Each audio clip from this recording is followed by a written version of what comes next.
Video diduga berisi percakapan Ketua Majelis Hakim Pengadilan Negeri Jakarta Selatan Wahyu Iman Santoso terkait kasus yang menjerat ex-Kadif Propam Verdi Sambo viral. Komisi Yudisial menelusuri kebenaran video viral tersebut. Lantas bagaimana perkembangannya? Kita akan bahas bersama juru bicara Komisi Yudisial, Miko Ginting. Selamat malam, Pak Miko. Selamat malam, Mas. Pak Miko, ini sejauh ini sudah sampai di mana penelusuran dari KAY mengenai video viral tersebut dan apakah konteks dan juga motif dari beredarnya video ini sudah terlihat sejauh ini? Ya, Komisi Yudisial sudah memperoleh 2 cuplikan video ya dari yang diunggah melalui platform TikTok ya oleh 2 akun tepatnya yang sifatnya pseudonym atau menggunakan identitas yang tidak asli begitu ya. Nah, ini saya perlu gambarkan untuk juga menggambarkan bagaimana kompleksitas penelusuran yang akan dilakukan. Nah, bisa dibayangkan kan ada video, cuplikannya saja, kemudian dia upload atau diunggah melalui platform TikTok oleh akun yang tidak jelas identitasnya. Nah, ini kan juga jadi satu tantangan berarti.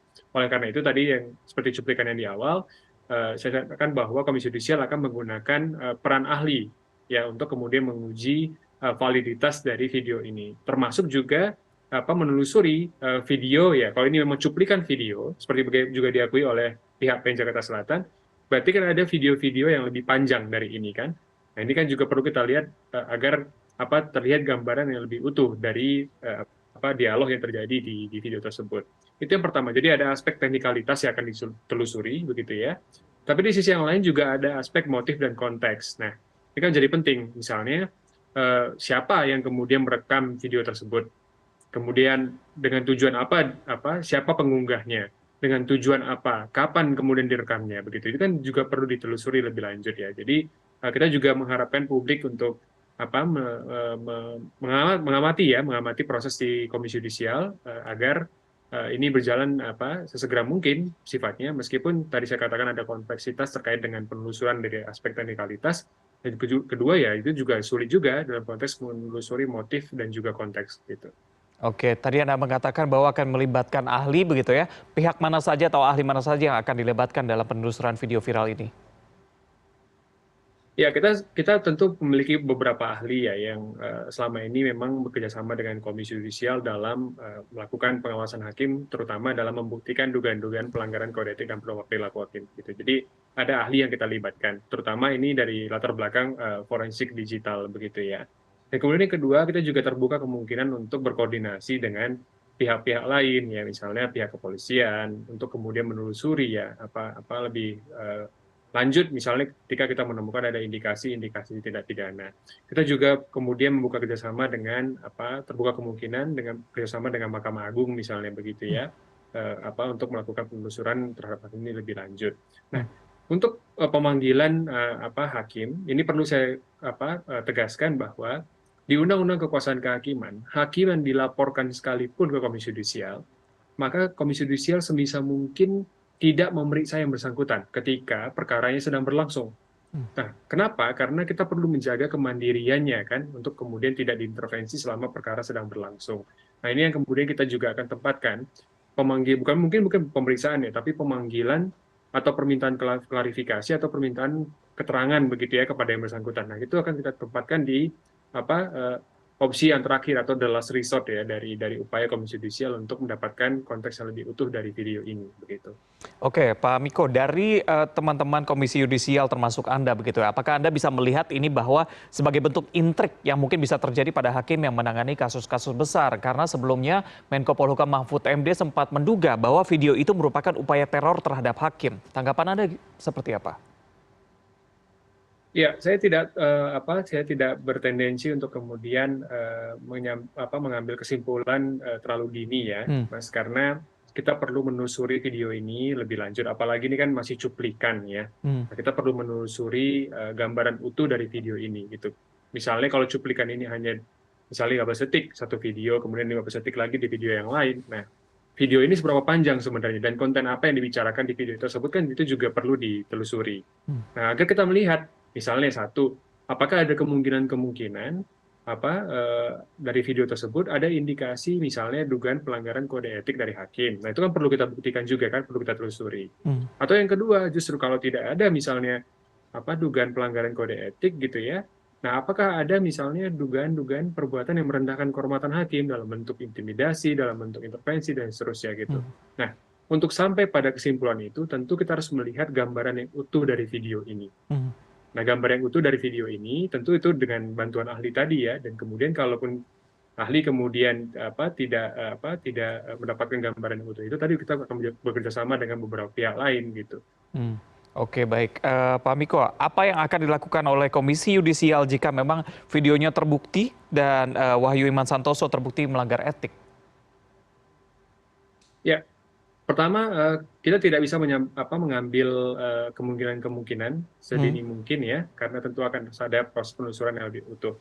Namun sebenarnya proses di Komisi Yudisial itu adalah proses etik, gitu ya. Jadi proses etik itu berbeda dengan proses penanganan substansi perkara. Jadi penanganan substansi perkara itu berlanjut terus. Hari ini kan misalnya ada proses pembuktian ya, kemudian nanti setelah pembuktian ada proses tuntutan, lalu kemudian ada pembelaan, lalu ada putusan. Nah, proses itu akan berjalan terus, gitu ya. Dan kita harus menghormati dan mendukung kemandirian hakim untuk memeriksa dan memutus substansi perkara ini. Hmm. Itu yang pertama. Tapi ada juga area yang lain, tadi area etik, yaitu area di Komisi Yudisial, gitu ya. Nah, ini ada beberapa rambu-rambu yang kemudian kita perlu perhatikan. Misalnya soal tadi ya, bahwa Komisi Yudisial tidak mungkin memeriksa hakim yang sedang memimpin jalannya persidangan misalnya gitu. Berarti kan kita harus menunggu adanya putusan terlebih dahulu begitu kan. Hmm. Nah, itu satu hal. Kedua, misalnya tidak hanya selalu dari sisi pengawasan. Pengawasan itu kan ketika ada dugaan pelanggaran kode etik dan pedoman perilaku hakim. Nah, tapi ada tugas lain tadi kan, tugas advokasi hakim untuk kemudian mencegah perbuatan-perbuatan yang merendahkan kehormatan hakim. Nah, ini kan kita juga perlu perhatikan begitu ya. Nah, Hmm. tapi tadi tindak lanjut untuk memutuskan apakah yang area mana yang kemudian lebih memenuhi begitu ya. Itu ketika kita harus mendapatkan gambaran video ini secara lebih utuh sehingga kita bisa menganalisis ya kontennya lebih dalam gitu. Oke, Pak Miko, ini ada kemungkinan juga Kak bahwa beredarnya video ini sebagai bentuk indikasi juga untuk intervensi dari kerjanya hakim? Ya, itu tadi saya katakan, saya tidak berani menyimpulkan Hmm. terlalu dini, karena tentu ini masih ada proses yang berjalan begitu ya, penelusuran yang dilakukan oleh Komisi Yudisial gitu.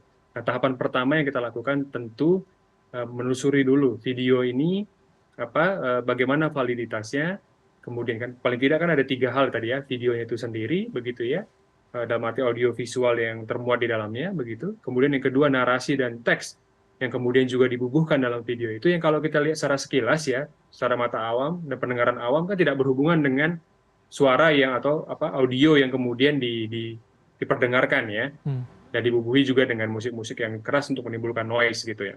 Yang ketiga juga ada suara perempuan ya, Hmm. atau pihak lain. Nah, ini kan juga perlu kita telusuri apakah ini hakim atau bukan hakim, apakah memang ada di ruangan tersebut, apakah kemudian suara itu memang benar-benar ada atau memang ditempel belakangan. Nah, itu yang perlu kita telusuri lebih lanjut.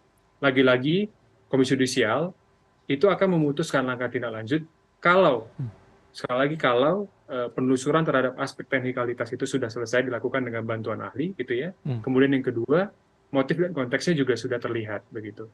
Oke, Pak Miko, ini dengan beredarnya video ini, apakah ada langkah khusus juga dari Komisi Yudisial jelang putusan dari kasusnya Sambo dalam upaya untuk mengawal persidangan serta mengawasi majelis hakim?